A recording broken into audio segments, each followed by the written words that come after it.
उसके जो मुंह में आता है बक देता है, मेरे जो मुंह में आया बक दिया। जब देखो उसके मुंह में जो आता है बकती रहती है, मैं परवाह नहीं करता, मेरे जो मुंह में आएगा बक दूंगा।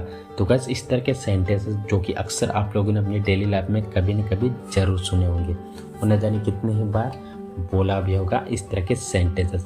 सो डोंट वरी गाइस, आज की इस वीडियो में हम लोग सीखने वाले हैं कि इस तरह के सभी सेंटेंसेस को इंग्लिश में कैसे बोला जाता है। तो गाइस इसके लिए बहुत ही शानदार यूनिक फ्रेज का यूज़ किया जाता है जो कि स्पोकन इंग्लिश में बहुत यूज़ किया जाता है। Put your foot in your mouth, put your foot in your mouth. यहाँ पर जो आपका इस फुट देख रहे हो वो मेन वर्ब की तरह काम करेगा। जैसा हमारा टेंस होगा उसके अकॉर्डिंग इसकी फॉर्म चेंज होगी।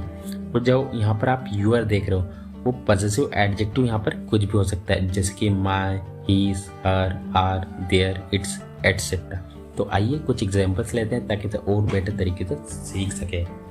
उसके जो मुंह में आता है बक देता है। He puts his foot in his mouth. He puts his foot in his mouth. मेरे जो मुंह में आया बक दिया। I put my foot in my mouth. I put my foot in my mouth. जब देखो उसके मुंह में जो आता है बकती रहती है। Whenever it is seen, she keeps putting her foot in her mouth. Whenever it is seen, she keeps putting her foot in her mouth. मैं परवाह नहीं करता, मेरे जो मुंह में आएगा बक दूंगा। I don't care, I will put my foot in my mouth. I don't care, I will put my foot in my mouth. उसके जो मुंह में आता था बक देता था। He used to put his foot in his mouth. He used to put his foot in his mouth. देखो उसके जो मुंह में आ रहा है बक रही है। She is putting her foot in her mouth. She is putting her foot in her mouth. आगे से टाइम पर आना, आगे से मना मत करना, आगे से मैं रोज प्रैक्टिस करूँगा, आगे से मत भूलना। तो गाइस इस तरह के सेंटेंसेस जो कि अक्सर हमें हमारी डेली लाइफ में कभी न कभी ज़रूर बोलने होते हैं और न जाने कितने ही बार आप लोगों ने बोला भी होगा और हिंदी में सुना भी होगा इस तरह के सेंटेंसेस बोलते हुए। सो डोंट वरी गाइस, आज की इस वीडियो में हम लोग सीखने वाले हैं कि इस तरह के सभी सेंटेंसेस को इंग्लिश में कैसे बोला जाता है। तो मेनली टू फ्रेज का यहाँ पे यूज़ किया जाता है। फर्स्ट है फ्रॉम नाउ ऑनवर्ड्स, सेकेंड है फ्रॉम नाउ ऑन। आप इन दोनों में से किसी का भी यूज़ कर सकते हो, दोनों का एक ही मतलब होता है, आगे से या फिर आप से। तो गाइस एक और बात क्लियर करना चाहूँगा, हिंदी में बेशक हम बोलते हैं आगे से, लेकिन एक्चुअल हमारे कहने का मतलब होता है अब से। जैसे कि अगर मैं कहूँ आगे से ऐसा मत करना, तो यहाँ पर एक्चुअल में मेरा कहने का मतलब है अब से ऐसा मत करना। तो आइए इसको यूज़ करने का कंप्लीट रूल जान लेते हैं। तो सबसे पहले बोला जाता है फ्रॉम नाउ ऑनवर्ड्स या फिर from now on plus complete sentence, जो कि आपका किसी भी टेंस में हो सकता है। ये आपके ऊपर डिपेंड करता है कि आपको बोलना क्या है। तो आइए कुछ एग्जांपल्स लेते हैं ताकि इसे और बेटर तरीके से सीख सके।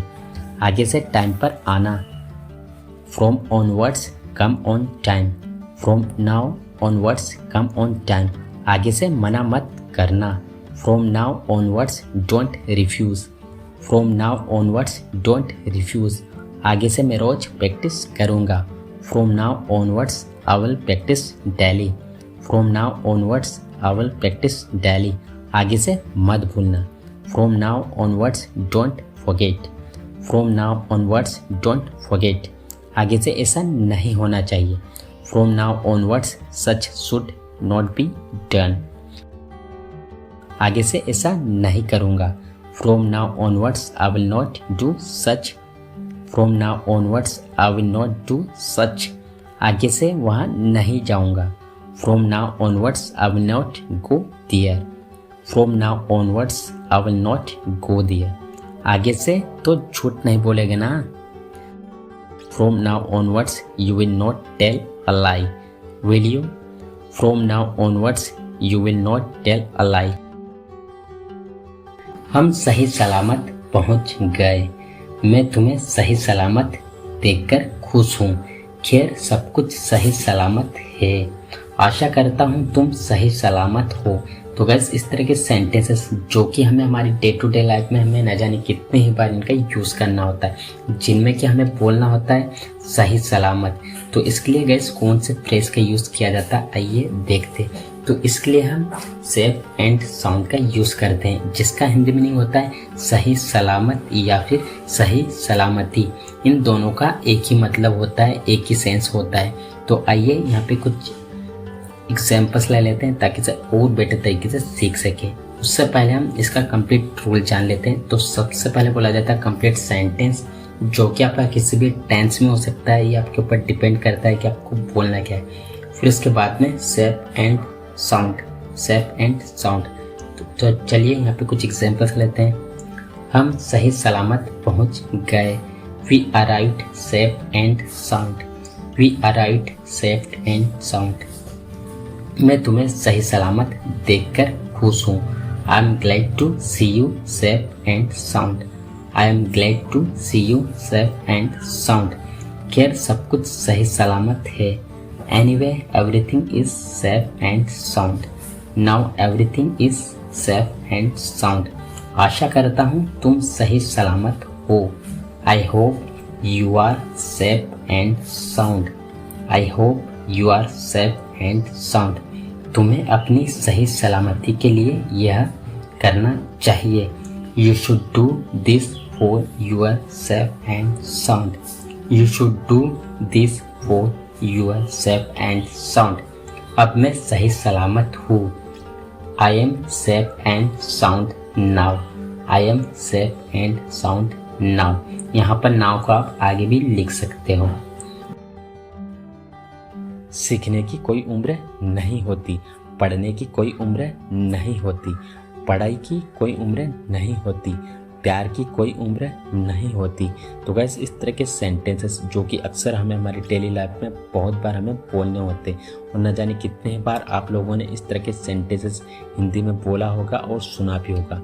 सो डोंट वरी गैस, आज की इस वीडियो में हम लोग सीखने वाले हैं कि इस तरह के सभी सेंटेंसेस को इंग्लिश में कैसे बोला जाता है। तो गैस मेनली 3 स्ट्रक्चर्स का यूज़ किया जाता है। फर्स्ट है verb plus ING oblique noun plus has no age limit, और सेकेंड है verb plus ING oblique noun plus does not have age limit, third है there is no age limit for plus verb में ING oblique noun.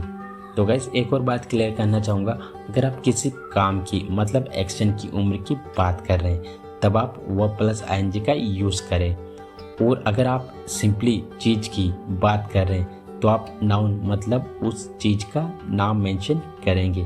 तो आइए कुछ examples लेते हैं ताकि इसे और बेटर तरीके से सीख सकें। सीखने की कोई उम्र नहीं होती, learning has no age limit, या फिर learning does not have age limit, या फिर there is no age limit for learning.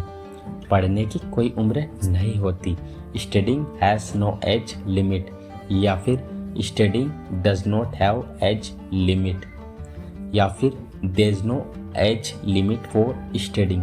पढ़ाई की कोई उम्र नहीं होती, study has no age limit, या फिर study does not have age limit, या फिर there is no age limit for study. प्यार की कोई उम्र नहीं होती, love has no age limit, या फिर love does not have age limit, या फिर there is no age limit for love. दोस्ती की कोई उम्र नहीं होती, friendship has no age limit, या फिर friendship does not have age limit, या फिर there is no age limit for friendship. तो गाइस आज की इस वीडियो में बस इतना ही। अगर आपको वीडियो अच्छा लगा है तो वीडियो को लाइक करें। अगर आप हमारे चैनल पर पहली बार आए हो तो वीडियो को लाइक और चैनल को सब्सक्राइब करना ना भूलें। मिलते हैं एक ऐसे शानदार वीडियो में। Till then take